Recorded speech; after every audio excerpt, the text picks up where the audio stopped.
Números, capítulo 6, do verso 22 ao 27, assim diz a palavra do Senhor. Disse o Senhor a Moisés: fala a Arão e a seus filhos, dizendo: assim abençoareis os filhos de Israel e dir-lhe-eis: o Senhor te abençoe e te guarde, o Senhor faça resplandecer o rosto sobre ti e tenha misericórdia de ti. O Senhor sobre ti levante o rosto e te dê a paz. Assim porão o meu nome sobre os filhos de Israel e eu os abençoarei. Vamos orar a Deus? Senhor, pedimos a iluminação do Teu Espírito sobre nós, pedimos que o Senhor nos ilumine pensamento e conduza o coração para que nos submetamos a Ti e Te sirvamos com integridade do nosso ser e com alegria. Nós Te pedimos, não porque mereçamos alguma coisa do Senhor, mas Te pedimos em nome do Senhor Jesus Cristo. Amém. Amados, todos estamos presenciando um momento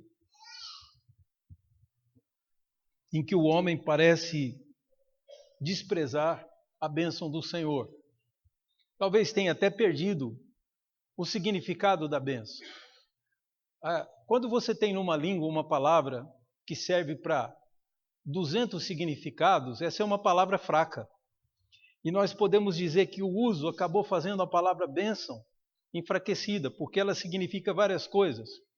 As duas mais importantes que as pessoas usam, uma delas é bênção como aquilo que Deus dá. Então, qualquer coisa que eu receba do Senhor como presente dele, isso é bênção. Então, muitos vêm à igreja buscar a bênção. Não vem tanto buscar o Senhor, mas vêm buscar a bênção. Isso parte das pessoas. Mas bênção já teve um outro significado também importante. E que os que são aí da geração, os que nasceram na década de 40, 50, 60, vão lembrar bem que havia o hábito de se pedir bênção aos pais, não é isso? Bênção tem um outro significado. Não é simplesmente as coisas boas que eu preciso para a minha vida e eu venho adorar o Senhor, que se eu não adorar o Senhor, Ele não me dá. Isso é um pensamento extremamente equivocado e eu acho que esse texto vai nos ajudar a corrigir. Mas existe esse outro significado que é de aprovação. Então, quando eu ia na casa do meu avô, a minha mãe e meu pai não tinham muito esse costume. Mas na casa do meu avô eu pedia bênção a ele. Eles faziam. Eu me lembro que o meu avô, um português, ficava muito feliz de receber os netos em casa e ficava feliz com essa honra, que nós íamos pedir bênção a ele. Bênção tem esse significado mesmo de reconhecimento de autoridade e pedido de aprovação. Como eu posso perceber que isso não é uma mera divagação? É que quando uma pessoa diz assim, com isso eu concordo, ele diz, isso tem a minha bênção. Então, às vezes se diz, fulano casou com fulana, mas sem a bênção dos pais. Quando os pais abençoam a união, significa que eles concordam que aqueles dois se casem. Então a bênção tem um reconhecimento de autoridade nela, na hora de impetrar a bênção. Há uma autoridade que precisa ser reconhecida. E quem pede a bênção está reconhecendo essa autoridade daquele que concede. Como nós vivemos num mundo que rejeita todo tipo de autoridade, para que as pessoas possam, muitas vezes, obedecer o inimigo e destruir suas próprias vidas, a autoridade dos pais tem sido questionada e fragilizada, que é uma autoridade dada por Deus. Então se torna importante de nós estudarmos um pouco a respeito da bênção araônica. O que é importante? Então a bênção tem esses dois sentidos. Eu chamo de bênção aquilo que o Senhor me dá de bom. E posso chamar de bênção também quando Ele profere uma aprovação para mim. Essa é uma bênção de Deus, que algumas pessoas julgam desnecessária para os dias de hoje. E eu quero contar a história, uma história que está na Bíblia, portanto você pode conferir lá no livro de Gênesis, que é a história do patriarca de Israel. Você tem Abraão, que foi um homem que obedeceu a Deus, deixou toda a parentela, deixou até uma vida de certa riqueza, de regalia, que ele tinha com junto com seu pai, na Caldeia, e ele então se transfere da Mesopotâmia para o que nós chamamos hoje de Oriente Médio. E quando ele entra na terra de Canaã, Abraão tem vários desafios, mas Deus disse que faria dele uma grande nação e que ele seria uma bênção por todas as famílias. Em ti abençoarei todas as famílias da terra. Qual a extensão dessa bênção que Deus deu e que prometeu a Abraão? A extensão era Jesus. Deus estava criando um povo para que dentro de um povo santo nascesse o seu filho, que seria salvador do mundo. Então Abraão foi chamado. Abraão teve um comportamento até regular. Você tem Isaac também, que é uma pessoa discreta. Só que nós temos Jacó, filho de Isaac, irmão gêmeo de Esaú. Os dois nasceram. A Rebeca não podia dar luz, porque ela era estéril. E Deus, por um milagre, fez com que nascessem gêmeos, Jacó e Esaú. E os dois já brigavam dentro da barriga da mãe, né? Eles já disputavam espaço. Tendo nascido os dois, Jacó era um homem decidido a ter sucesso. Ele queria ser celebridade. Então ele não contava com Deus, ainda que ele tivesse uma promessa de Deus, que o mais novo seria senhor do mais velho, e o mais velho, ou seja, Esaú nasceu primeiro, Esaú seria submisso e estaria sujeito a Jacó. Ainda que tenhamos essa promessa, Jacó não confiou nela. Ele usou das suas artimanhas, aproveitou-se da fome do seu irmão e comprou o título de primogenitura. Depois disso, mente para o seu pai e é abençoado. Vejam que Jacó entendia a importância da bênção, pelo menos do seu pai, porque aquela bênção significava que ele ia ser o patriarca. Morrendo Esaú, Jacó seria aquele que herdaria tudo, que governaria todo o clã. Então, é evidente que ele foi atrás dessa bênção, tendo Jacó primeiro comprado do seu irmão, como um prato de sopa. E depois disso, ele vai e mente para o seu pai e finge ser Esaú, porque o seu pai estava decidido a abençoar Esaú, que era o mais velho. Abençoa Jacó. Quando Esaú chega para ser abençoado, que seu pai já está cego, então não pôde ver quem que ele abençoou, ele disse: não tenho bênção para você, porque a bênção eu já dei para o seu irmão. Ele entrou disfarçado, fingiu ser você e eu abençoei a ele. Esaú ficou furioso. E esse é o mundo que nós temos quando você busca o sucesso a qualquer custo. Ele arrumou uma encrenca imensa. O irmão dele só sentiu paz quando decidiu matar seu próprio irmão. Então Esaú só acalmou com a ideia, falou: vou esperar meu pai morrer e depois eu mato o meu irmão.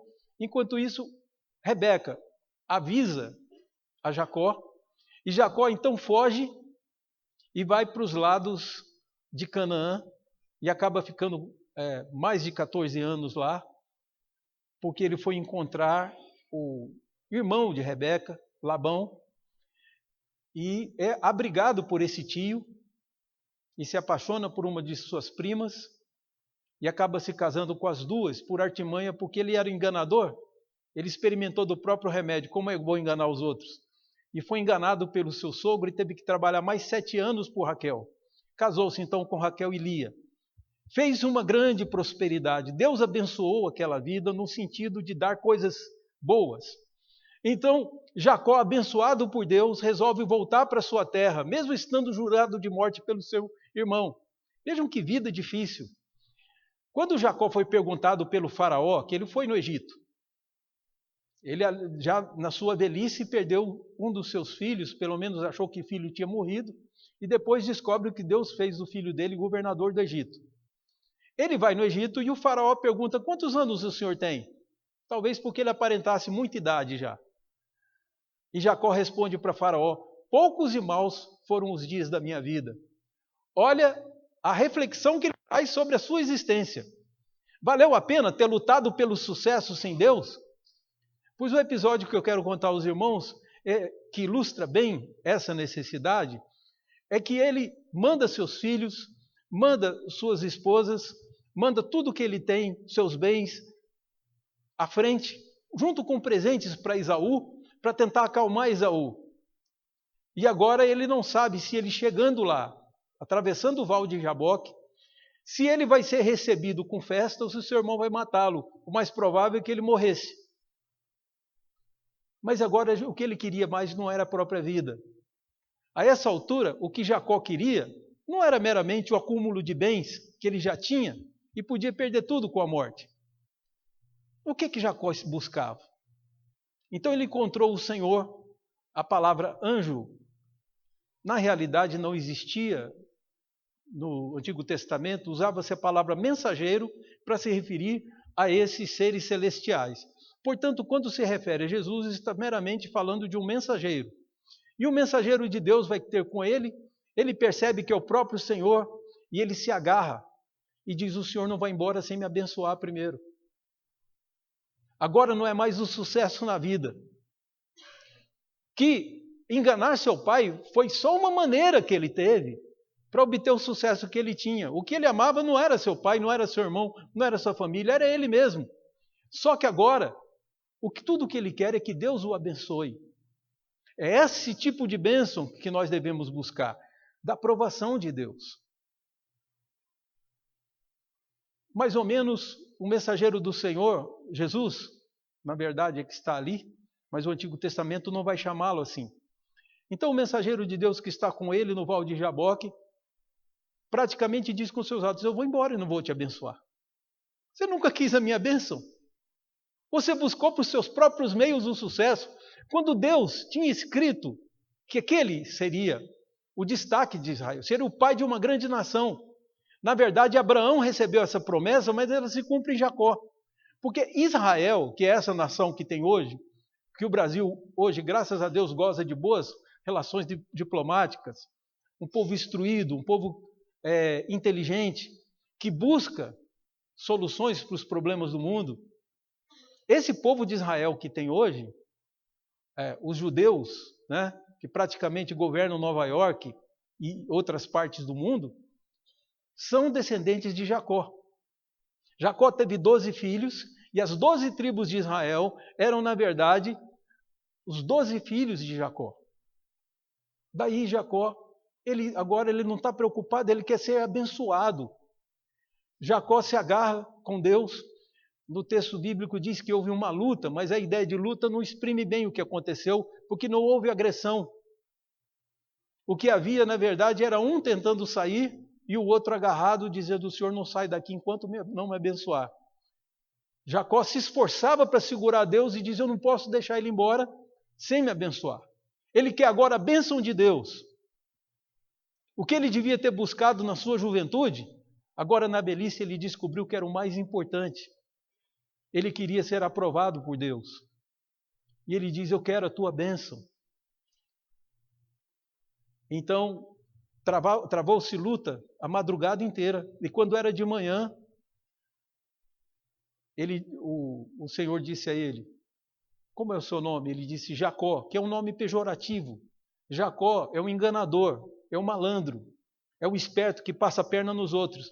Foi esse o nome dado a ele porque na raiz da palavra tem calcanhar, porque o judeu na sua luta tinha um golpe que segurava o calcanhar da pessoa e desequilibrava ela. Então daí ele era um golpista. E o nome Yaakov, que é Jacó, tem a sua raiz na palavra calcanhar do hebraico. Ele saiu segurando o calcanhar do seu irmão.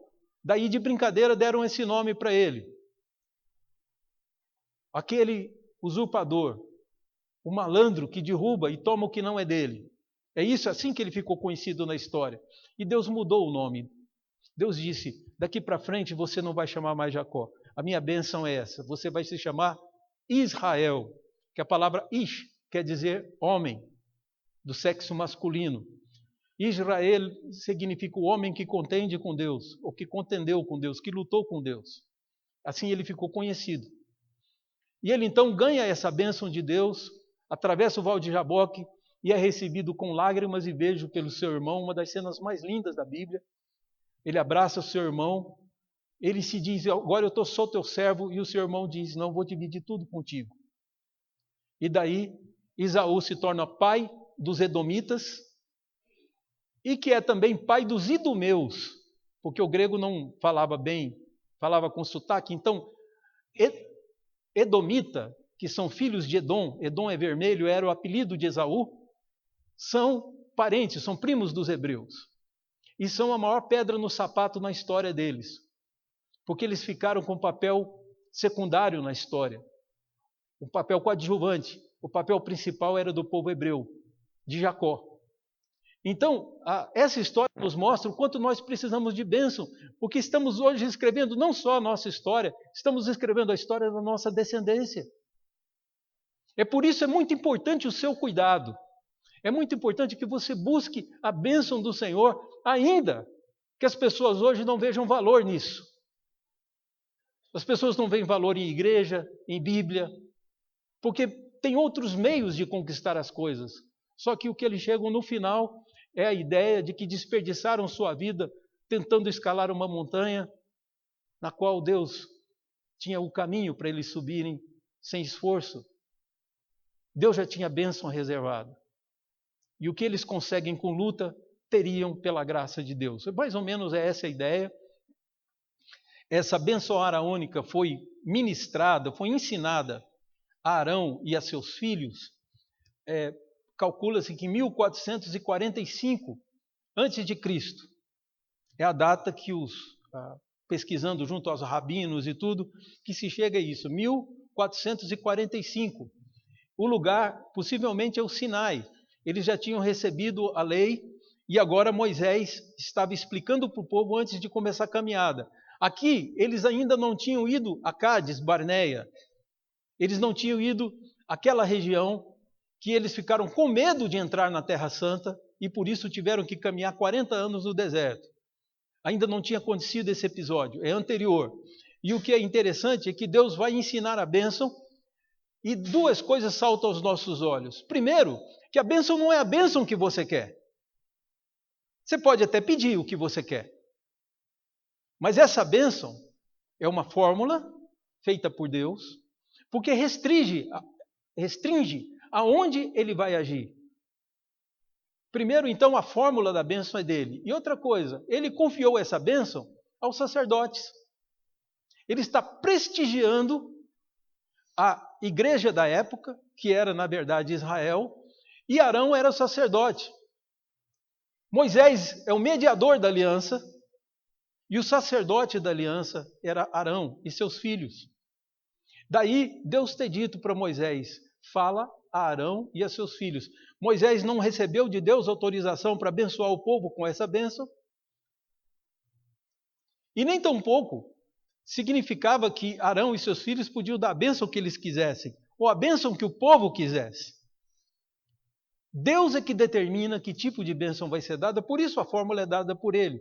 Eu não tenho dúvida que entre os pagãos, entre os cultos idólatras e cultos de demônios que tinham, havia a ideia de que uma determinada palavra dita tinha poder. Daí que os povos faziam isso, e o povo de Israel certamente esperava isso do Senhor, porque era um costume da época. Só que Deus não ia proferir isso pela boca de Moisés. Ele proferiu pela boca dos sacerdotes. E quando que se dava isso? Os rabinos apontam que esse tipo de bênção era dada diariamente após os sacrifícios diários. Então, quando era feito o sacrifício pelo povo, para começar o dia, terminado o sacrifício, e a gente tem um exemplo aqui na Bíblia disso, no próprio livro de Números, se não me engano também Levítico 9:22, que Arão disse a bênção ao povo e depois desceu. Então, depois de prestado o sacrifício, depois de morto um cordeiro pelos pecados do povo, para que eles pudessem viver aquele dia, então o dia era abençoado com essas palavras que o próprio Deus ditou. Deus criou a fórmula. Assim, por que nós repetimos um trecho que está no Evangelho de Mateus, a oração do Pai Nosso? Por que nós repetimos constantemente? Não é meramente porque foi escrito por um apóstolo. É porque são palavras de Jesus. É uma fórmula de oração que Jesus elaborou. Os discípulos pediram, ensina-nos a orar. E Jesus faz uma oração bem simples. E diz, é assim que vocês devem orar. Então, a ideia básica que nós temos é o seguinte, também aqui, essa fórmula foi elaborada por Deus. Não saiu da cabeça de Arão, não saiu da cabeça de Moisés. Moisés recebeu ordem e não recebeu autorização para abençoar o povo. Quem abençoaria era aqueles que ministravam no tabernáculo. Então, tanto a forma quanto o conteúdo, Deus estabeleceu. Seria pelos filhos de Arão, que era a classe sacerdotal, os sacerdotes daquele povo. É interessante que parte disso foi copiado pela Igreja Católica, que entendia que os padres são sacerdotes, e daí se estabeleceu que os padres é que devem ministrar bênçãos. Quando houve o movimento protestante, houve o rompimento, a partir de João Calvino e Martinho Lutero, o mundo protestante entendeu que todo crente é um sacerdote de Jesus. Não a classe de pastores ou de padres. Que a igreja não está dividida em clero e laicato. A igreja, não existem leigos na igreja. Se uma pessoa ou é batizada, é filho de Deus, ou ainda não é filho da perdição. Ela precisa tomar uma posição. Me lembro que numa época eu ouvia muita frase, numa região que eu estudei, muita frase, amigos do evangelho. Pois se o sujeito for mero amigo do evangelho, ele vai para o inferno também, viu? Esse meio termo que a gente tenta estabelecer é coisa nossa, não é de Deus. Então, aqueles que têm uma aliança com o Senhor, têm direito à bênção. Daí, a igreja protestante estabeleceu que todos os crentes de Jesus são sacerdotes, mas somente os pastores devem impetrar bênção. Essa é a regra seguida pela igreja presbiteriana. Um não ordenado pastor não pode impetrar bênção, a bênção fica restrita a ele. Nós vamos discutir isso talvez em outra época. Mas agora nos cabe dizer que é daí que vem a ideia. E eu achei interessante quando, numa aula com o reverendo Gerhard van Groningen, ele viu uma discussão que os alunos estavam tendo sobre um determinado assunto. Aí ele perguntou, como é isso? Ele falou, não, o pastor levanta as mãos e aí você abençoa a igreja. Van Groningen deu uma olhada assim, meio... deu uma suspirada, olhou para mim e falou assim, vocês brasileiros são meio católicos. Eu entendi aonde ele queria chegar. Não sei como que se faz nos Estados Unidos. Qualquer pessoa pode ler bênção, ler nas escrituras, mas impetrar bênção, isso ficou restrito. Talvez seja resquício do catolicismo romano. Mas o que nos interessa aqui é a bênção. Quais os limites que essa bênção é colocada? Qual o conteúdo? O que é que ela oferece para você? Então vejam que essas são as palavras. E todos os inícios de sentença começam com o nome de Deus. Olha que interessante. O nome Yahvé é repetido 3 vezes e pessoas já muito imaginativas, não sei se com razão ou sem razão, pode ser que elas são imaginativas e estejam certas quanto a isso. Dizem que aqui é um reflexo da Trindade. Pai, Filho e Espírito Santo. Nós não vamos entrar nessas especulações porque não nos interessa, não vamos ganhar, vamos perder tempo com isso. Então, verso 24, 25 e 26 é a bênção. E ela começa com, o Senhor te abençoe e te guarde, o Senhor faça resplandecer o seu rosto sobre ti e tenha misericórdia de ti. O Senhor sobre ti levante o rosto e te dê a paz. Essa é a bênção araônica que ele devia dar todos os dias. E Deus seguiria aquilo que seria dado. É interessante isso. Quando há uma bênção paternal, uma bênção de Jacó sobre os seus filhos, vejam que aquelas bênçãos se cumpriram. Quando Jacó vai falar para Judá, que era o 4º filho, ele dá um destaque que ele não deu para os outros. Se chama Judá é leãozinho. E pode perceber que ali é uma promessa que se refere a Jesus. Porque Jesus nasceu de Judá. Ele era... O ancestral dele era Jacó, e imediatamente a Jacó já vinha Judá. Jesus então nasceu conforme a genealogia de Mateus, Jesus era um judeu descendente de Davi. Bom, colocado isso, vejam só, o que a primeira bênção nos ensina? A primeira parte da bênção, que é uma bênção dividida em 3 partes. E essa divisão, inclusive, tem um ponto específico lá na Bíblia judaica que ensina que ali terminou a sentença. Portanto, isso não é meramente do distribuidor ou do editor. Está no texto bíblico que a primeira parte da bênção termina aqui. O Senhor te abençoe e te guarde. Quais são essas duas coisas? A ideia aqui, basicamente, é a ideia de perdão. Porque abençoar tem o sentido de aprovar. Depois de feito o sacrifício do cordeiro, que era imprescindível para Israel, que Deus garantiu, falou, sem derramamento de sangue, não há remissão de pecados. Portanto, era preciso morrer um cordeirinho. Morto o cordeiro, era dito ao povo, o Senhor te abençoe, ou seja, te aprove, te dê a tua bênção para você continuar, te dê autorização para sair da presença dele e te proteja. Olha que coisa maravilhosa.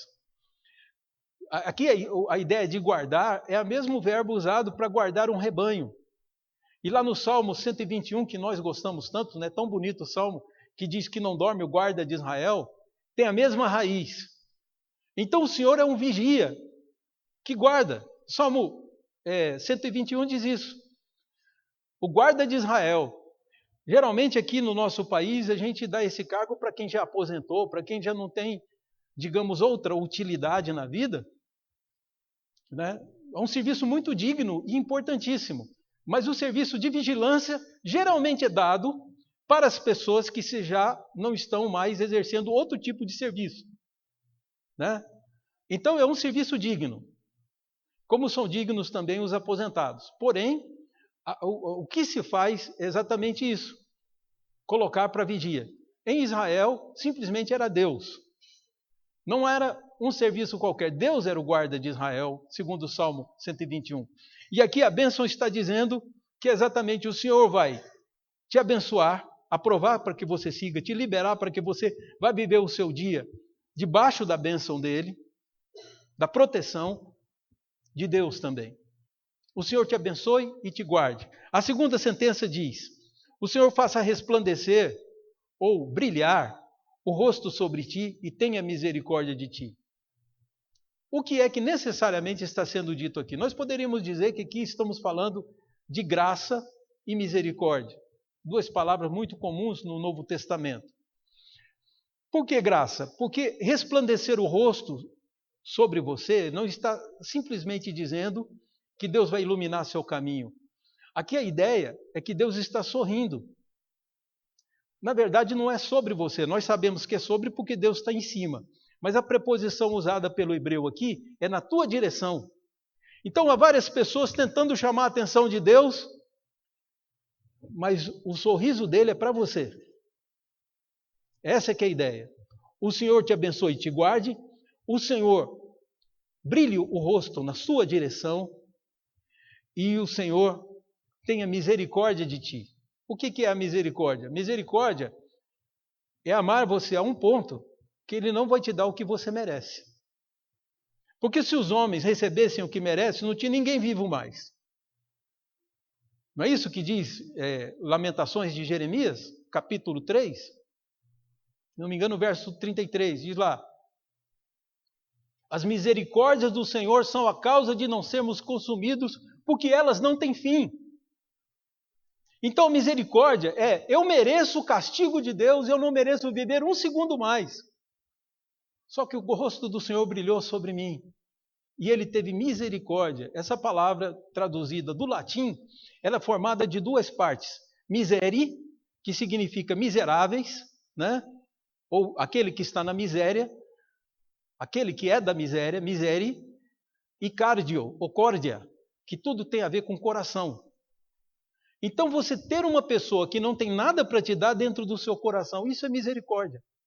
É você amar alguém que não tem nada para te dar, que é completamente inútil para você. Isso é misericórdia. Então está dizendo, o Senhor brilhe o rosto na tua direção e tenha misericórdia de ti, não te dê o que você merece. Nunca esqueço de um episódio que aconteceu no seminário. O diretor do seminário era o reverendo Eber, que hoje é professor já aposentado de teologia aqui. E no seminário de Goiânia pediram para um aluno orar, que eu conheço pessoalmente esse aluno, e realmente ele não acerta todas, né? De 10 ele erra 8, né? E pediu para orar porque o nosso presidente Tancredo Neves estava piorando da cirurgia que tinha feito. Os irmãos mais antigos aí vão lembrar dessa época. Alguns aqui eram criança. Mas o Tancredo Neves estava piorando e pediu-se oração por ele no seminário. Então esse amigo meu levantou-se, esse pastor, levantou-se e orou. Era uma oração voluntária e ele orou. E aí ele diz: e Senhor, dá ao presidente conforme as suas obras. E quando ele terminou de orar, o reverendo Weber: você está querendo matar o presidente? Como que você faz? Deu maior bronca nele, o reverendo Weber. Porque não se faz isso é uma maldição. Dar o que o homem merece, dar o que as nossas obras compraram, é da morte. O salário do pecado é o quê? É a morte. Então, depois eu encontrando esse pastor, disse assim: eu estou desconfiado que eu sei por que o Tancredo morreu. Foi aquela oração que você fez lá no seminário. Então, vejam só, queridos, que é curioso aqui, que a bênção é isso. Que Deus dê misericórdia e brilhe o rosto na sua direção. A ideia é Deus ficar alegre, Deus empolgar-se com você. Deus ter planos para você. Aí você vai dizer: mas por mim? Claro. O apóstolo Paulo escreve lá aos Coríntios, que é uma das piores igrejas do Novo Testamento, e diz: aos santos de Deus que estão em Corinto. E alguém vai dizer: Paulo aí foi demagogo, porque essa igreja é uma igreja que só tinha problema. Errado, querido. Paulo estava se regozijando e saudando o projeto de Deus para aquela igreja. Não é que aquela igreja fosse perfeita, como esta aqui também não é. Mas a alegria de Paulo era a igreja que ela ia se tornar. Que Deus ia interferir no processo de crescimento de tal forma que aquela igreja seria extraordinária dentro da obra de Deus. Então é como escreveu um poeta, amigo meu e compositor, e excelente instrumentista também. Ele disse que nós somos como uma pintura, uma obra que não foi acabada. Daí vem a misericórdia. Deus está pintando uma obra de arte em nós. E no começo são rabiscos de tintas e borrões. Mas quem está fazendo sabe por que fez. E quando ele terminar a obra, todos vão admirar. Vai ser uma obra admirável. É essa que é a igreja, é uma tela na qual Deus está compondo uma obra de arte. Assim, tanto Paulo sauda a igreja de Corinto como os santos de Deus que estão em Corinto, porque ele amava muito aqueles irmãos, que ele fundou aquela igreja, como também Moisés. Aqui quando diz que a bênção, Deus passa essa bênção dizendo: o Senhor faça resplandecer o rosto sobre ti e tenha misericórdia de ti. No verso 26, há algo semelhante, mas diferente, que diz: o Senhor sobre ti levante o rosto. Outra vez a preposição é para ti, não é sobre ti. As preposições no hebraico elas são muito específicas, mais do que no português. Então existe uma preposição para sobre, e não é essa que está aqui. Essa que está aqui é para, na direção de. Então o Senhor levante o rosto na tua direção. Quer dizer, uma tremenda multidão e todo mundo quer os favores. Todo mundo quer receber as coisas boas. Mas o Senhor vai levantar o rosto para você e vai te dar a paz. E aqui vai lhe falar também um pouco do que é o shalom para o hebreu. O shalom para o hebreu, irmão, não pense jamais que shalom, ou a paz, signifique meramente não ter guerras, não ter conflitos. Não é isso que é paz para eles. Paz para o hebreu é uma despensa cheia, a certeza de que não vai faltar comida, não vai faltar água. Então é uma fartura, uma completa, na verdade, uma representação do céu. E daí o hebreu, quando sauda um outro, ele diz shalom. Né? E daí o árabe, porque é parecido, sauda com salam, que é uma língua parecida, né? Então, é isso que quer dizer. Ele quer dizer bem muito mais do que meramente não ter briga em casa. É não ter briga e ter fatura, não ter necessidade, ter felicidade. Talvez a melhor palavra no português para shalom seja felicidade. Ainda que nós não saibamos muito o que ela é e que o brasileiro médio não sabe nem o caminho para ela. Mas a felicidade se recebe da mão de Deus. Por isso, Arão tinha que impetrar a bênção para que ali Deus derramasse. Deus agiria em conformidade com o seu sacerdote. Tá bom? Então, aqui ele diz, assim porão o meu nome sobre os filhos de Israel e eu os abençoarei. E olha que coisa interessante, o nome de Deus é sagrado. O nome de Deus era tão santo que o hebreu parou de falar, e por isso muitos perderam a pronúncia desse nome, e daí alguns acharem erroneamente que o nome de Deus seria Jeová. Nunca foi. Qualquer dia nós teremos uma aula específica sobre o nome de Deus. Mas o nome de Deus nunca foi Jeová. O nome de Deus é Yahvé. O início, você tem no final do nome de Jeremias, de Isaías, todos esses nomes terminam com o início do nome de Deus. E a palavra aleluia significa louvemos ao Senhor, ou aleluia.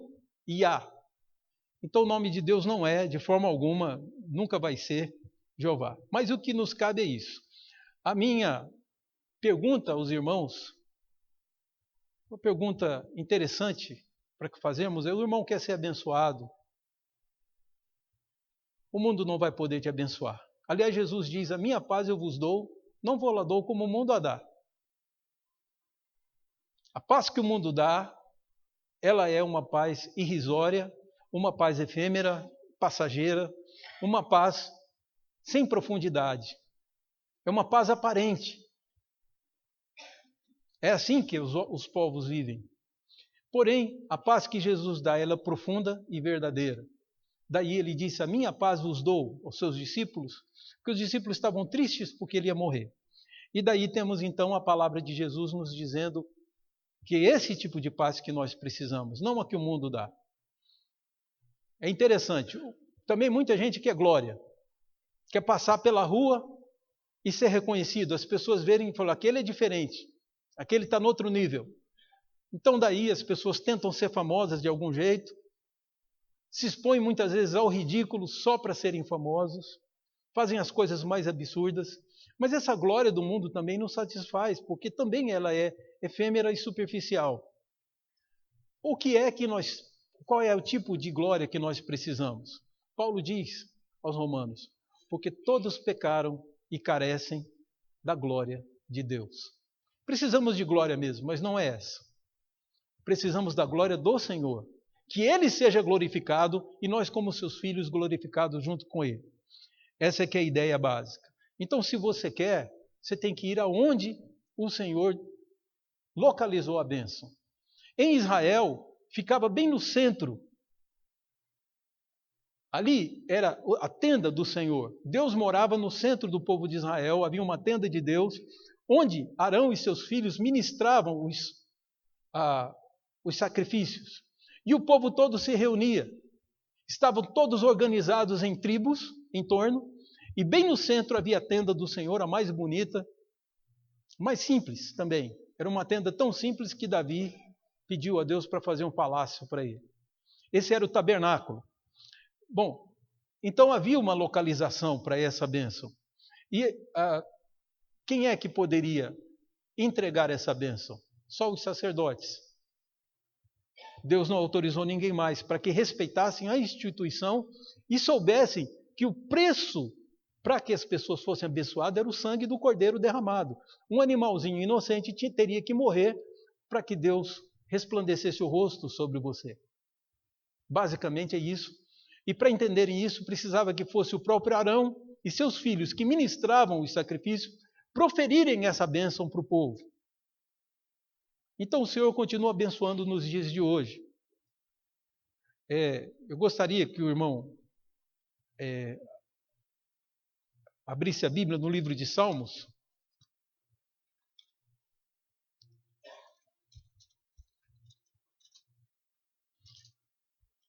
Há duas coisas que nós podemos ver aqui.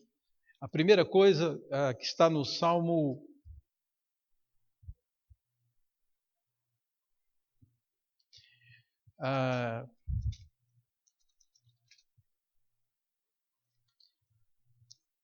Salmo 84, que fala exatamente do tabernáculo, que está nesse templo.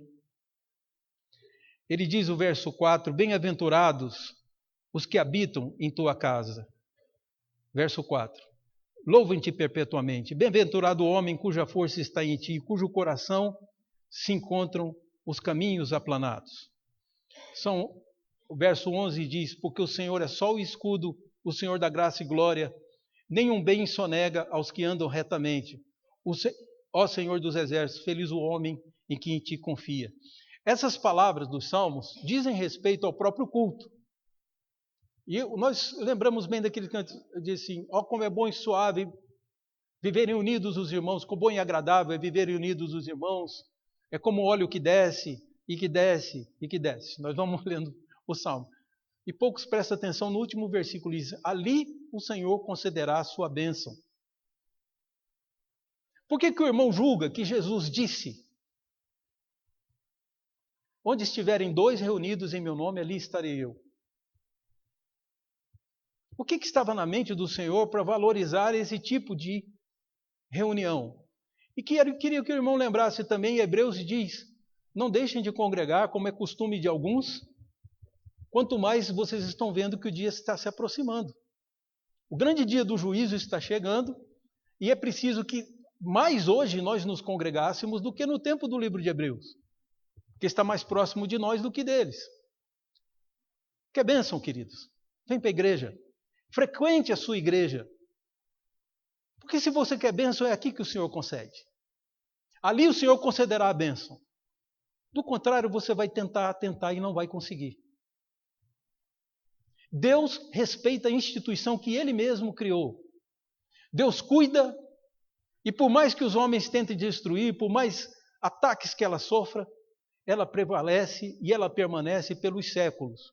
Muitas nações já desapareceram. Até a União Soviética, que profetizou o fim da igreja, já desapareceu. Ela não durou um século. No próprio século XX ela nasceu e morreu. Mas a igreja continua viva e forte, porque o Senhor é com ela. E Jesus prometeu que as portas do inferno não prevalecerão contra ela. Se você não é parte da igreja, venha fazer parte, porque é aqui que está a bênção. Não na Monte Sião, mas em toda boa igreja do Senhor, e nós temos algumas boas igrejas aqui em Botucatu. O importante é você estar com Jesus e na igreja dele. Porque para que ele fez a igreja? Foi para você, para te abençoar. Então, quer bênção? Frequente sua igreja. Torne-se membro de uma igreja. E viva o evangelho do Senhor Jesus, conforme ele ensina na sua palavra. Vamos encerrar, queridos, com uma oração. Vou pedir aos irmãos que fiquem de pé.